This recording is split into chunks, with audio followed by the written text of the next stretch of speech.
Nabiyayaan din ng yamang tubig ang Chao. Patunay rito ang Ticub Lake na sagana sa hipon at isda gaya ng tilapia. Para sa kanyang ikalawang hamon, susubukan naman ni Ashley na magpandaw o manguha ng mga hipon.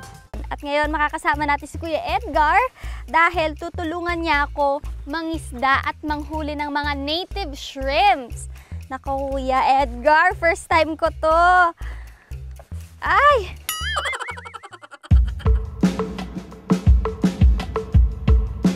Welcome to Ticub Lake. Ay!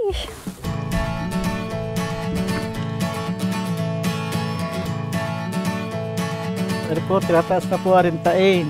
Taing! Ano yung taing, Kuya Edgar?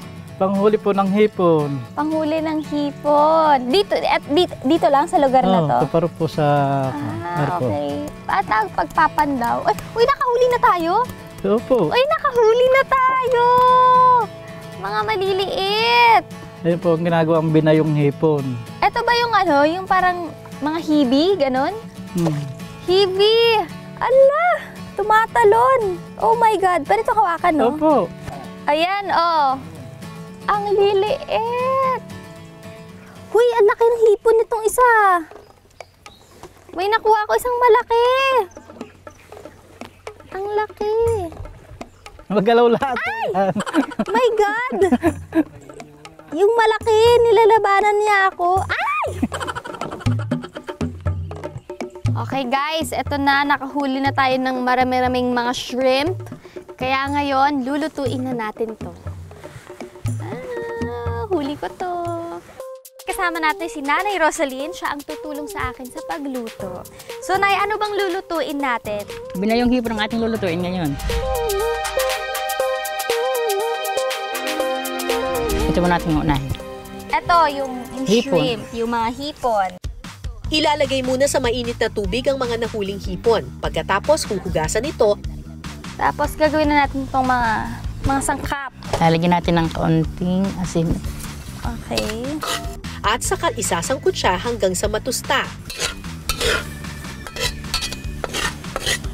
So siguro mga ano to, mga 5 minutes, ganun. 5 to 10 minutes. Uy, ang bango! Naamoy ko na siya.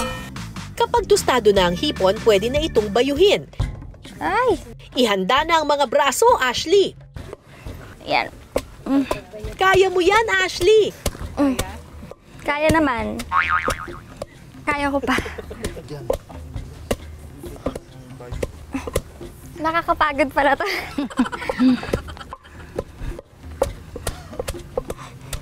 Ayan, tama po ba to? Medyo may sungot pa. Kailangan wala na sungot. Kailangan pinong-pino. Pagkatapos ng 10 minutong pagbabayo, Okay na to. Tama na yan, ayos na yan. Okay. Ito na po ang binayong hipon.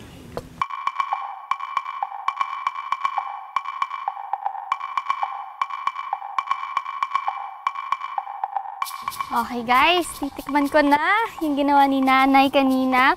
So, ang una ko titikman is yung binayong hipon. Ito yung pinaghirapan ko kanina. So, ihahalo natin sa kanin. Ako parang mapaparami ako ng kanin nito ha. At sabi daw nila, best paired daw to sa talong.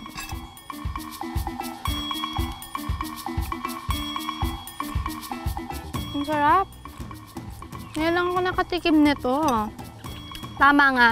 Sinabi nila sa akin kanina, mapaparami ako ng kanin. Mukhang totoo siya. Actually, sakto lang yung alat niya. Hindi siya sobrang alat. Perfect siya with rice. Nagbabalance din yung talong sa alat niya. Tsaka crunchy. Nalalasahan ko yung mga balat. Pero masarap.